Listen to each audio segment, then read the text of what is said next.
Oh, hey, come on in. Let's go talk about pocket knives.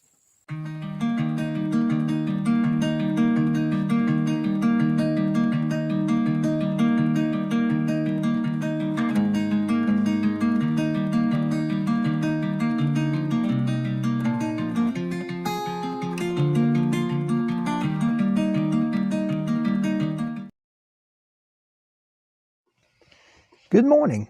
Today we're going to be taking a look at Schrade knives that use a Swinden Key construction. Now I've got several examples here. These are all made by Schrade USA Corporation, although some of them have different brand names stamped on them. I've already taken several of these knives apart and I've put some temporary pins in them just for the purpose of this video. First, I have these three old timers, which are 8 OT models. These have various problems and we'll begin looking at them one at a time. This one here is the same basic knife, except it has the Craftsman name brand on it. Now, it's a great knife, and I've been carrying it and using it for a couple of years now. The snap on the main blade is a little bit weak, but it is sufficient. The only problem is that I hate the way the color on these plastic handles have faded to a sickly pink color. Now, we'll begin taking a look at replacing these handles soon. These three are very similar to one another. It's an old-timer 34 OT, a bit smaller than 8 OT, a Craftsman brand that looks very similar, and an Ulster old-timer. Now, sometime around 1958, Schrade moved into the old Ulster factory, and both brands were produced there in that house. Now, this one's missing part of the bolster, and you can see the head of that Swinden rivet. I'll try to show you a close-up here in a few minutes. These last three are all marked as Craftsman knives. They are a Schrade-made variant of the Camillus 72 Whittler design, which is a very common style of knife that's been copied by many different manufacturers over the years. These were all made by Schrade, and all of them have that Swinden rivet.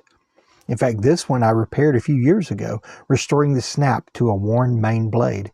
I carry it as well fairly often, but again, I'm just not a fan of these faded pink plastic handles, so we'll begin looking at repairing this one a second time. So, what is the Swinden rivet, you ask? This was an invention of Mr. David Swinden of Schrade around 1960, and it involved the process of attaching the blades to the inside frame using specialized steel rivets. The handles were then attached by snapping them onto the heads of those rivets. The center pin is the only pin that was added and effectively holds the entire knife together. So we'll take one apart and you can see what I'm talking about. To take a knife apart that has this Swinden Key construction, you simply remove that one center pin. That's it. Once it's out, you can slide the handles apart.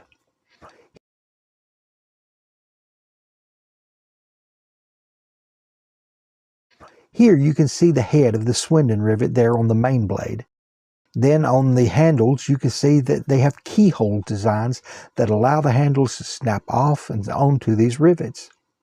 Reassembly is the exact reverse. You snap the handles back onto the rivets, compress the springs in a vise, and insert the center pin.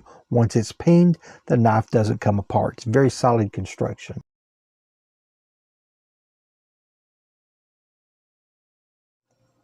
So now I'll take off both handles and just show you what the knife looks like when it's fully disassembled.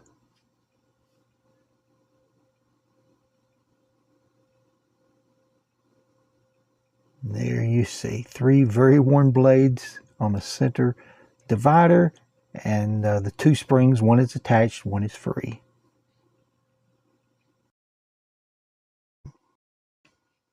Now, to replace a blade, you have to cut that Swinden rivet to remove the blade from that old frame.